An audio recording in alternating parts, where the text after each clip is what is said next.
Welcome to the Around the 32 weekly recap. Week 1 is in the books, and it brought fireworks with it. We had comebacks, tight games, and downright blowouts. Unfortunately, we weren't able to get a live broadcast, but some of the user games we had were fun to watch nonetheless. In this episode, we'll cover the big games, interview 2 winning coaches, go over the new power rankings, and look ahead to Week 2. We even have a new edition called Coach Quote that we will touch on right before we get to the interviews. Without further delay, let's jump right in to the weekly scoreboard. This week we had 5 user games. We're going to start at the top with Cal at UCLA. This is going to be one of our interview coaches that we're doing with the Cal coach steven.sosa. So we're not going to touch on this game too much. It was a fun one to watch, but a lot of this is going to be covered in the interview. So, like I said, we're not really gonna dwell on it. Ole Miss at Louisville. I have a little bit of inside information on this one, and we're not trying to make excuses here, but I do know that Ole Miss was playing this game at a very big disadvantage. He is currently in Disney World and was playing on a PlayStation Portal and fighting extreme lag. He was sending me pictures throughout the whole game, and I don't know how this man played even a minute. The way that he was playing it looked like something out of a kaleidoscope. I mean, it's unreal that he put up 21 in this game, playing that way. It was ridiculous. So the question is Louisville closer to the user that we saw in week 0 against Michigan, or closer to the user that we saw in week 1 against Ole Miss? It's something that we're going to be keeping our eye on here in the next coming weeks, and it's a question that I'm very interested in seeing answered as his season plays out. Nonetheless, good win. Congratulations to Louisville. I'm pretty sure Ole Miss is probably going to drop 1 or 2 more. I know he has LSU in 2 weeks. As we're recording this, it's 11 o'clock on Thursday night. It's very, very late night for me. And I think the LSU game, if we continue with the early advances the way that we have been, I think that game might fall somewhere around Sunday. And if so, then he's going to be forced to play on the portal again. And that's just going to be another one-sided affair. So very interesting to see how that plays out and how his season is going to be affected by the vacation early in the game cycle here. Moving along, we have Florida State doing Florida State things. There's no real reason to dwell on this game. I mean, 38-10 against SMU. You could have put almost anybody else in that spot, and it probably would have looked the same. Florida State on the game is unranked, and in our league, he is ranked number 1 for a reason. So I'll never count this man out. Unbelievable user. That's just, like I said, Florida State doing Florida State things. UCF versus Tennessee was a very exciting game, very fun to watch. It's another one that we're not really going to touch on too much, as UCF is our other interview coach. These interviews, guys, they were fun. They were very, very fun to conduct this week. I'm hoping that we don't get taken down, because there was a little bit of colorful language at some point. But it was fun, man. We had to pre-record these due to scheduling conflicts. As I said, it's 11 o'clock right now. Um, so uh, I'll play those for you shortly as we kind of move through this. Next up, we have Georgia versus Ohio State. This was a very Eddy-like game. Anybody who has followed Eddy over the last several seasons of you know CFB 26 as I have, I've followed him very closely. Uh, he tends to do this in big games, and it's not much of a knock on him because he knows it very well. He knows that he struggles in the second half on these big games, and it's something that he's actively trying hard to correct. And against a user like Ohio State and against a team built like Ohio State, it's hard to say that it's a knock on Eddy,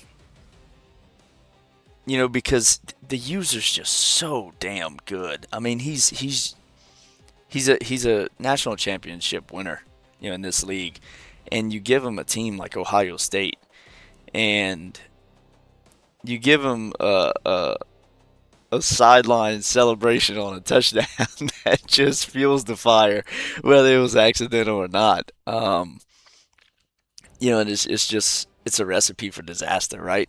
And watching this game back, it was a close contest. It was a very fun game, until it wasn't.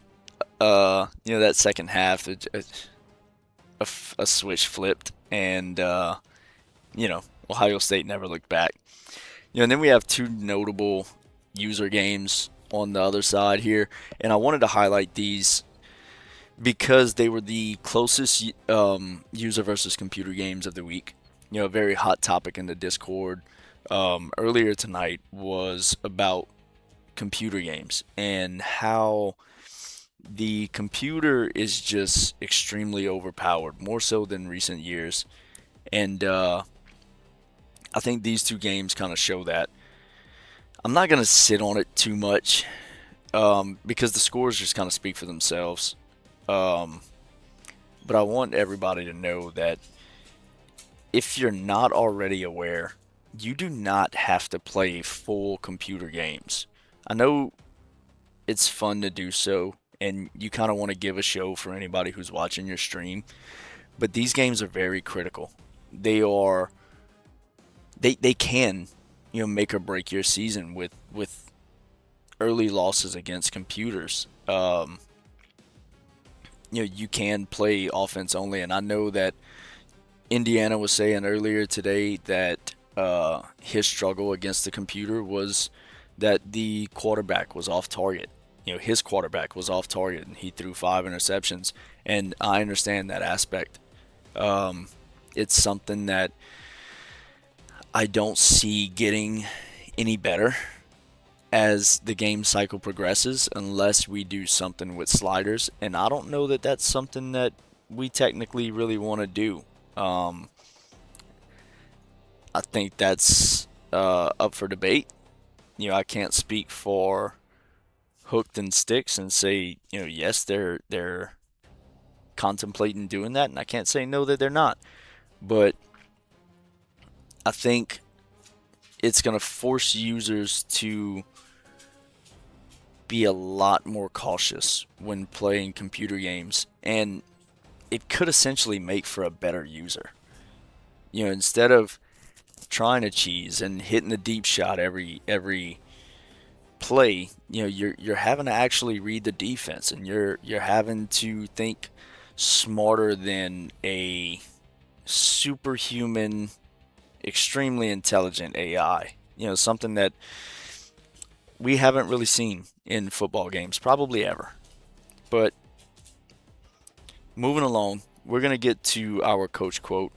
And this coach didn't really say that he wanted to be included in this, but he did say that this was his official statement. And I felt like it was too good not to use here. So, Eddy, congratulations, you're being featured in this week's episode. Um, this was after the loss to Ohio State. He says it was a battle. Like I said, anytime I focused on an area, he went somewhere else and just kept me guessing. That one score before half is what really killed me.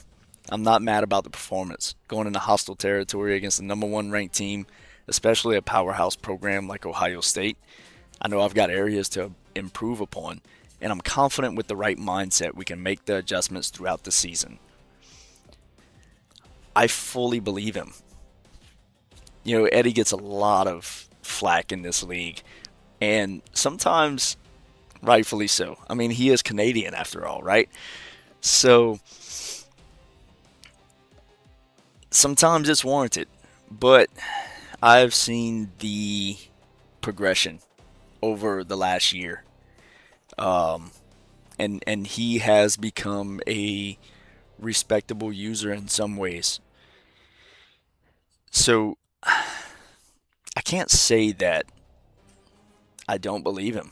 I can't say that he's not going to right that ship because with a team like Georgia, it's hard to count him out. And that leads us to our interviews. Again, these were pre recorded. The audio might not be very great. Um, they were conducted in my truck earlier today on my way to pick up my daughter. So bear with it. They are fun, they are a little bit fiery at points. So without further ado, we're going to jump right in. So we have the coach of Cal here, Steven.Sosa. Sosa, how's it going today, man? Man, it's been going good, man. Just another day in the hood. I hear you. I hear you. All right, let's get to it, man. This was a fun back and forth battle to watch. At points, it seemed like it could go either way, but you pulled it out. Went in the second half, 21-13. What adjustments did you make that helped give you that edge in the second half? Well, you seen the first half, he just running. And I couldn't do nothing about it. And then I couldn't get my offense going, trying to run the ball. It wasn't working out. Um, had to talk with the D line. I started putting them in the right position. They started making the plays. And then our passing game just came alive second half. Yeah, yeah, for sure, man. They had some very explosive runs, going 9 for 251 with 2 touchdowns on the ground, and he only threw it 12 for 26 with 174 through the air. Did it surprise you that he didn't stick with that run game, knowing how successful it was in the first half? Well, when you go down, it makes you want to play different. People see that and be like, "Oh, I need to try to get it back in one play." But like, you know what I'm saying? So he switched it up, trying to do that, and then DBs were ready for it, and we basically just put him in one spot where he had to throw the ball, and we made him pay for it. Yeah, yeah, absolutely, man. I get that. On the flip side, you ran the ball 37 times and only threw 23. Was that the plan going in, or was that more of just filling out the flow of the game? You got the lead, you wanted to kind of ride it out. So first, whenever I play people I haven't played multiple times or I've never seen before, I like to run the ball to see what they do. He responded great against the run. I couldn't get it going first half. Then I started throwing it, got a couple breaks, and then second half the pass opened up the run, and then we got busy. Yeah, yeah. I think he only averaged I think it was like 4 yards a carry or something like that, if I remember right. So at the team reveal, I thought you could possibly be a playoff team by year two in Cal. I remember, how Mhm. you were as a user in Clemson. Cal was one of the teams that I was really high on. I had them, I think, third on my list. So somebody of your caliber on the sticks there. Um, I was really high on you. At least making the playoffs in year two. But after a game like Mhm. that, man, does that change your expectations? Are you thinking playoff year one, or what are your expectations for the season? My expectations at least make it first round. Like no nothing high, at least like first round. I don't know if I'll do anything in the first round, but we'll try. Um, and it's funny because Cal was a team I added last. Texas Commission asked me like, "Do you want to change anything?" I was like, "You know what? Let me add Cal instead of another team." And then it just so I got him, and then I was like, "Okay, let's see what we could do with him." I came and looked at the roster. I was like, "Okay, it could work." But I'm very excited about the recruits we have on our board and the young guys we have that I think I could do very well within following years. Awesome, man. Awesome. One last question to kind of wrap it up. Is there any message you want to give to the rest of the league, to your conference, anything of that nature? I say not really. Majority of the people in the league know me, so they know what I come with, and I'm a battle no matter who I play. And if you see Kyle on your schedule, just get ready because it ain't gonna be easy.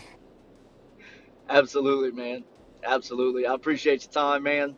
Uh, Yes, thank sir. thank you for the interview and good luck the rest of the season. Yes, sir. Appreciate it. You too, man. All right, so that was our interview with Steven Sosa with Cal. Now we're gonna jump into Nyeyear with UCF. All right, so we have Nyeyear here, the coach of UCF. Nyeyear, game one, you draw number 20 Tennessee, SEC team, playoff coach in CFB 26, and you put the league on notice. How does a win like that set the tone for UCF going forward? Oh man, this is a big tone. Tennessee's a neighboring state, man. Trying to get some good Florida recruits going, get the bounce house jumping again, man. We got Scott Frost in the building, taking the reins back, coming from Nebraska, man. It's a big year for him. Before he left, he was we were doing pretty good. Before we left to Nebraska, so just ready to get back, take the reins again, man, and get the number one school in the state, man. That's the goal.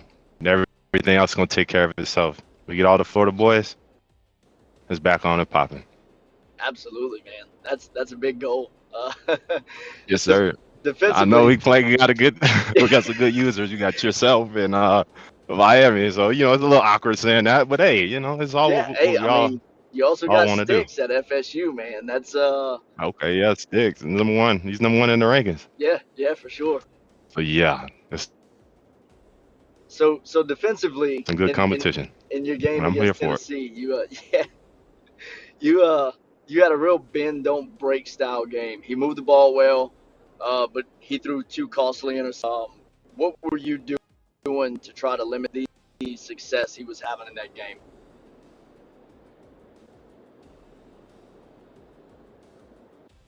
Hold on, brother. You can hear me still? Yeah, yeah, which was Okay. Some things, yeah, it was a weird pop up. Man, some things I was doing. He had that, the SEC O line, man. He was moving the ball at first, and then we just adapted, man. I had to switch up the formations and to get that run game stopped, and then I just forced him to go through the air, and yeah, kind of just we locked in as a defense, made some coaching adjustments. They bought all these new coaching adjustments, man. Y'all got to go in there and play with it because it's gonna help you out. absolutely, absolutely. Um, I don't know if you're aware, Click. We 10 figured yards it out. per play. Had to get in my bag. Right. You average 10 yards per play Yeah. with 24 first downs on 48 plays. That's half your plays Mm, being a first down. How easy did it make the game when you that's can pretty move the damn ball that good. efficiently? I'm not gonna lie, it was not an easy game, man. It was back and forth. It felt like it.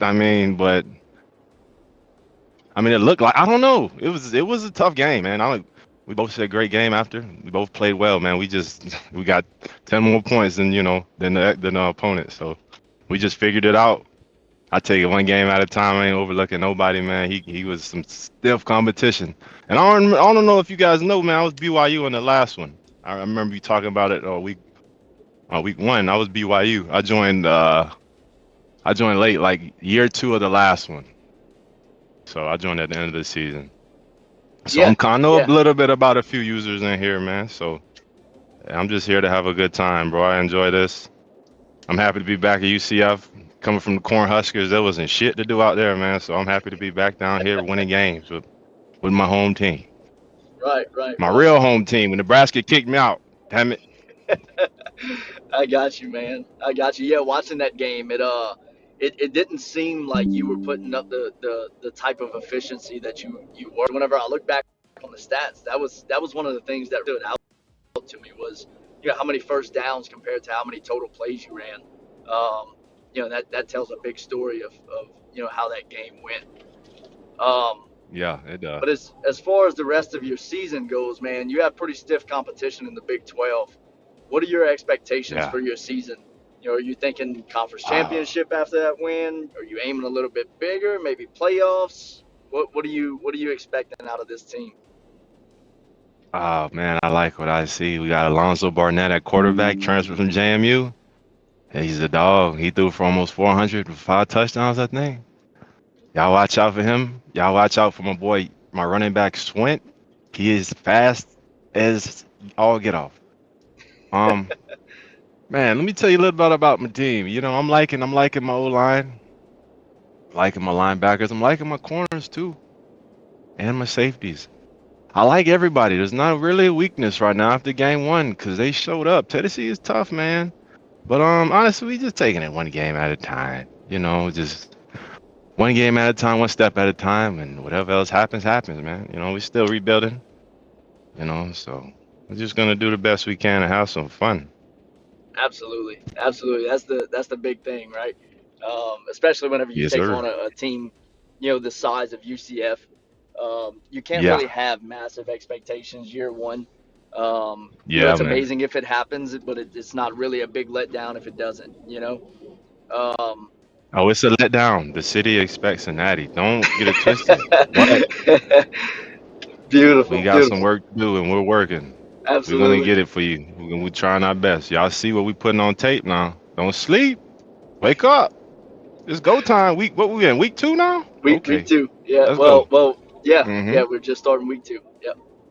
Let's So start week two, to baby. We close here for off, it. man, I think you kind of hit this one already, but is there a message that you have for the rest of the league, or in your conference, anything that you want to let people know, put them on notice? What you got to say, man? Shit, world peace, man. World peace. Then let's go to war. All in one.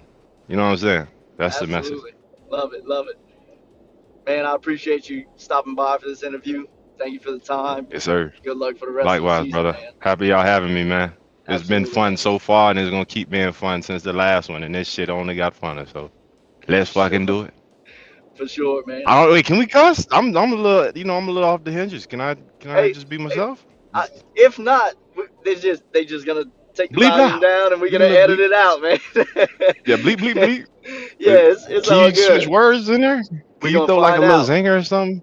We're gonna We're gonna find find out out. together. Let's do it. All right, man. Have a good one. Thank you for your Yes, time, man. sir. You too, man. Yes, sir. All right, so that was that was a fun interview to conduct for sure. Nyeyear had me laughing most of that one. Uh, as you can tell there. Um, these two interviews, man, and the other two interviews last week. I think that's what makes this so special. That's what makes this what it is. Is seeing the personality of the coaches. You get what you get in the Discord, and you get what you get from game to game. But whenever you hear them speak, and you get to kind of feel that passion, right? That's what makes this special, man. Um, and as the seasons go on, my hope is to get uh, every coach at least one interview. You know, and it doesn't necessarily have to be wins. Um, at some point this week, I was trying to figure out who we were gonna pull in here. Um, and I thought about maybe interviewing Eddy. And then he dropped his coach quote, and I was like, well, that'll do, I guess. So, uh, and then, man, after watching those two games, with Cal and UCF's wins, um, it was kind of like you've got to interview these guys, right? And we're gonna get a lot more of those moments as the league progresses. Games that have no business being as good as they were. And coaches pulling off upsets and um, or coaches losing nail biters. Things that they should have won. And I think uh, I think it's just gonna get better from here. But we're gonna move in now to recruiting. Um, Unfortunately, we haven't gotten very many um, updates recruiting wise. Guys, if you want to have this portion of this work, you have to work with it. You know, you don't you don't necessarily have to send in every every win. You can send in losses, you can send in nail biters, you can send in guys that you are very big on. I know that that's a hard thing to do. It's hard to expose your hand, right? And show like, hey, I'm leading on this guy, and I have the whole field behind me, you know. But that's what's gonna make this portion really good, really fun, really immersive. Uh, and as you can see from the board here, we have 6 recruits already on the board. Um, but we've only had 4 submissions, through Discord. Clemson and Colorado did not submit theirs, so we have no idea who their commits are. We don't know if they're good. We don't know if they're bad. Um, we don't know anything about them. And I'm not necessarily saying that you need to do so. I'm just saying that you guys are what makes things like this work. At some point, I would love to be able to have a clip of the week, a highlight of the week, or a top 3 or something like that. But if we're not getting clips, then we can't make that happen. You know, so this is recruiting as we know it as of now. Uh, Nothing's really changed. And as the season progresses, those numbers are going to climb, and hopefully we get more to add to this segment. And moving on to the portion that most people love to hate, power rankings. No, it's not official.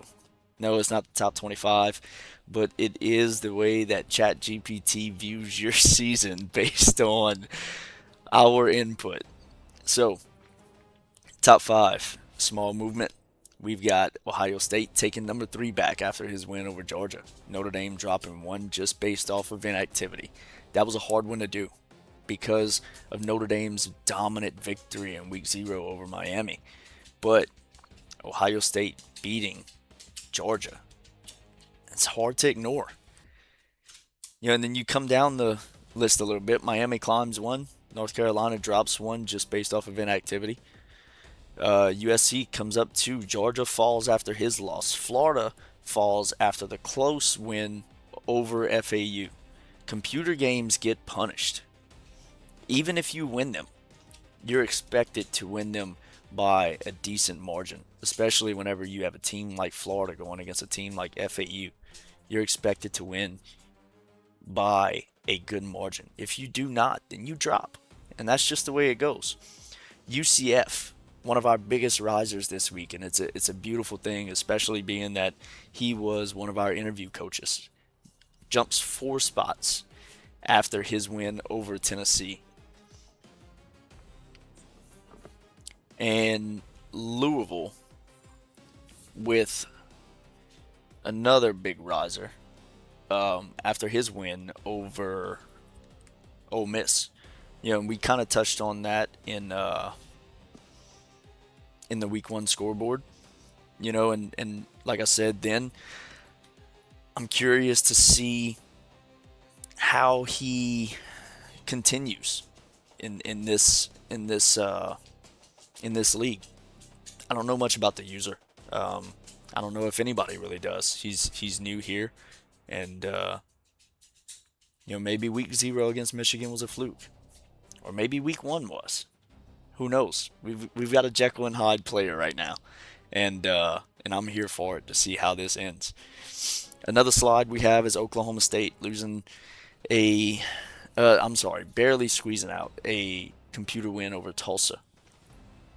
That's very difficult to sit with me, um, because I know how good this user is. Having him at 19 is hard to swallow. But there's also so many good teams. Not necessarily better users, but good teams, better teams above him that it's really hard to justify putting him any higher at this moment. Um, I definitely believe that even teams on the sticks, he's somewhere closer to top 10. But because of the team situation, because of all the teams in front of him, paired with some of the users that are at those teams, it's just kind of the way that it's fallen right now. I fully expect him to be closer to where he belongs as the season progresses. So we'll see how that pans out. Next week, week 2, we have a beautiful user versus user slate with Ohio State at Texas. This is one of those games that I always look forward to. From last year in the SEC days, Georgia versus Texas, a couple SEC championships, couple playoff games. These two guys always play well uh, against one another, and it's fun to watch, and I'm excited for it. I know some of these games have already kicked off. I don't know if theirs was one of them. Um, I had a little bit of a late day at work today. I wasn't able to watch any games. I know we had the Notre Dame versus UCLA game. Uh, from reading through their chat, a little bit. Uh, I think that's another game that UCLA dropped. Oklahoma and Michigan. I'm gonna be honest with you. I have zero interest in watching this game. Listen, I love the Oklahoma user. He's a great guy. Uh, but Michigan's a great player. He is a phenomenal player, and I fully expect Michigan to be a top 5 team by end of season. Um, Probably, Final Four in the playoffs for sure. Oregon, Oklahoma State. Um, that's one that I'm curious about. These two users have played a lot, whenever they were both in the Big 12. Um, I'm curious to see how the team difference is going to affect Oklahoma State in this game. I think he's the better user. Zach is good, but having Oregon definitely gives him a massive edge in this one. LSU and Clemson, Josh and Brandon. These two guys are really good friends. They know each other well. They play each other quite often. They know the things that they want to do. I give the edge to Brandon here all day long, every day, especially going into Death Valley. Everybody here who knows me knows how I feel about LSU. Um, they are, the team that I love. And I've said it, I've said it multiple times, and Brandon kind of started it whenever I was at UL last year. Uh, every week except for one, I'm an LSU fan, in this, and that one week is whenever I have to play him. So, I pull for him all the time, man. I pull for LSU as much as I can. Um, so I definitely lean, his way on this one. Washington and Texas A&M. I'm gonna be honest, I don't remember who A&M's coach is. He's somebody that isn't very active as far as chat goes, and I'm still kind of learning who some of the users are in these new teams. I do know Eddy at Washington is he's a good user. He's a solid user. We played each other I think 2 or 3 times whenever I was with Oregon last year. and they were some fun matches, and um, A&M's a tough place to play. Uh, but without knowing the user, I can't really call it. Um, I think it could potentially be a fun game. Just depending on skill level of Texas A&M's coach, and I don't have it right in front of me to say, who he is or who he was last year, which I wish that I would have done a little bit better research. But like I said, man, it's 11:30 now, and yeah, so we're gonna wrap this thing up, so that I can get some sleep, and that's gonna do it for week one. Around the 32 recap show. Week one gave us a little bit of everything. We had statement wins, close calls, bounce back performances. Looking at you, Louisville. Ranking movement, Georgia, Ohio State, Louisville, UCF, and a few teams that now have some real questions to answer going forward, such as Ole Miss. Ohio State proved it belongs in that top tier conversation. Florida State continues to not only look like the standard, but set the standard. Cal's building something early. UCF made a statement. Louisville responded. And across the league, we're starting to see which programs are settling in and which ones still have a lot of work to do. But it's still early. Nobody's won anything yet. Nobody's out of it. And with the way this league is already moving, every week is going to change the conversation. Week 2 is absolutely loaded. We've got major user games, big name programs on the road, and another chance for coaches to either prove the rankings right or blow them up completely. As always, keep creating content. Make this worth it. Help me do a great job by giving me reasons to do this. Keep building storylines, sharing screenshots, commits, quotes, reactions, and anything that brings this league to life. We want the immersion. We want this to feel like something that takes an online dynasty to the next level. And the only way that is possible is if you fully buy in. This is what Around the 32 is supposed to be. 32 coaches, 32 programs, one dynasty. Thank you for watching. We'll see you next week.